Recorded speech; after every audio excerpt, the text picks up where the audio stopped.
اللہ ملا تو سستا سودا۔ جب اسماعیل علیہ السلام سے کہا ابراہیم علیہ السلام نے کہ بیٹا تیرے ذبح ہونے کا حکم ہو چکا ہے، کیا کہتے ہو؟ تو انہوں نے کہا جلدی کرو، یا ابا تفعل، یا ابا تفعل، ابا جلدی کرو۔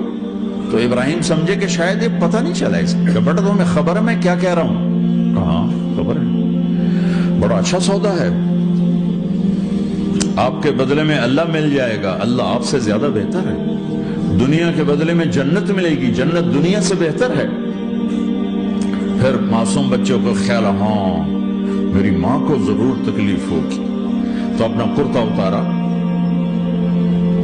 اور اپنے باپ کو دیا کہ یہ کرتا آپ نے میری اماں کو دینا ہے، جب مجھے کبھی یاد کرے گی تو میرا کرتا دیکھ لیا کرے گی، تسلی ہو جائے گی، اور آپ نے اپنے کرتے میں مجھے کفن دے کے ادھر ہی دفن کر دینا ہے، ادھر نہیں لے جانا مکے کی طرف کہ میری ماں کو وہاں تکلیف ہوگی، میرا کٹا سر دیکھ کر بغیر سر کے پورا دھڑ وہ اس کو تکلیف ہوگی۔ ایسا اطمینان سے، چونکہ اور ذبح ہونے والا بھی ایسی باتیں کرتا ہے، بابا میرے ہاتھ بھی باندھ دے، میرے پاؤں بھی باندھ دے، کہ ممکن ہے جب تو چھری چلائے اور میرا ہاتھ پاؤں ہلے تو تجھے لگ کے تمہیں تکلیف نہ ہو جائے۔ پیسے میں چین ہوتا، زندگی میں چین ہوتا نہیں، اللہ کو پانے میں چین ہے، اور ادھر وہ بھی اللہ کو ڈھونڈ رہا ہے۔ ارے میرے بھائیو، 60 برس کی دعا کے بعد بیٹا ملا، 60 برس دعا مانگی، یا اللہ اولاد دے دے، اولاد دے دے، اولاد، 60 سال کے بعد اولاد، 84 سال کی عمر میں، 80 سے 84 برس کی عمر میں کے درمیان بچہ ہوا ہے۔ جب وہ 5 سے 10 سال کا ہوا ہے اور ابراہیم 90 کراس کر گئے، 90 کا بیریئر کراس کر گئے، جب مرغی کو ذبح کرتے بھی ہاتھ کانپے، 90 برس 92 سال کا بڈھا تو مرغی نہیں ذبح کر سکتا، تو اس کو کہا جا رہا بچہ ذبح کر۔ مینا کے پہاڑ سخت تاری ہے، ہوائیں تھم چکی ہے، سورج مدہوش ہو رہا ہے، آسمان کے فرشتے ٹکٹکی باندھ رہے ہیں اور ان کے سانس اٹک رہے ہیں کہ یہ کیا ہو رہا ہے، کیا یہ بوڑھا کر جائے گا، کیا یہ اپنے بچے پر چھری چلا جائے گا؟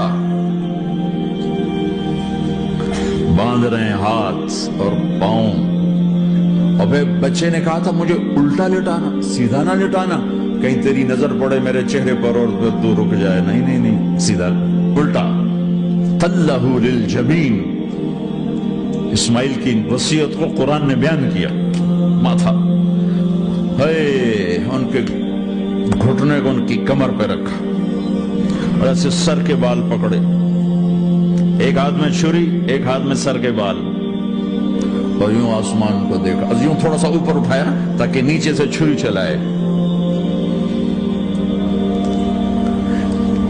وہ چھری چلا کے مطمئن ہے، وہ چھری چلوا کے مطمئن ہے، پتہ چلا کہ میری سوچ غلط ہے، کسی اور طرف سکون ہے، جہاں میں ڈھونڈ رہا ہوں وہاں نہیں ہے،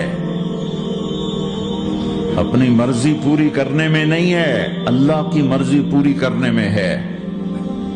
یوں پکڑا، گھٹنا رکھا، یوں دیکھا، آسمان کو دیکھنا تھا کہ فرشتوں کی چیخیں نکل کہ اے اللہ، کاش وہ مینا کے پہاڑ ہوتے جہاں یہ قصہ ہوا، اب تو حاجیوں کی وجہ سے انہیں توڑنا پڑا۔ اے اللہ، کیا تو مجھ سے ناراض ہو گیا ہے؟ تو یہ سمجھتا ہے کہ اسماعیل کی محبت میرے دل پر تجھ سے زیادہ ہوگی؟ نہیں نہیں، میرے اندر تو ہی تو ہے، تیرے سوا کوئی نہیں ہے، اور اگر کوئی میرا تو نے امتحان لینا ہے میں حاضر ہوں۔ ایک اسماعیل کیا لاکھوں قربان ہو سکتے، چھری چلاتی۔ اگر میرا رب صرف دیکھ ہی رہا تھا کہ خلیل کہاں تک جاتا ہے، یاری نبھتی ہے کہ درمیان میں ٹوٹتی ہے۔ ارے تم سے بچوں پہ چھریاں نہیں چلوا رہا، تم سے کہہ رہا غلط کام چھوڑ دو، وہ تمہاری ہلاکت اور بربادی کا ذریعہ ہیں۔ یا موت سے ٹکر لے کے دکھا دو، یا قبر کے گڑھے میں جانے سے انکار کر دو، یا موت کے بعد کھڑے ہونے سے انکار کر دو، یا میرے رب کی جہنم کو پانی سے بجھا دو، میرے اللہ کی جنت کو آگ لگا دو، اور کہہ دو کوئی اللہ نہیں، کوئی حساب کتاب نہیں، جاؤ جو مرضی کرو۔ ادھر سب کچھ مانتے ہو، ادھر اسی سے بغاوت کرتے ہو۔ یہ کیا اسلام ہے؟ یہ کیا زندگی ہے؟ اے اللہ، ناراض ہو گیا ہے کہ میرے دل میں اسماعیل تجھ سے زیادہ نہیں، میرے رب ادھر تو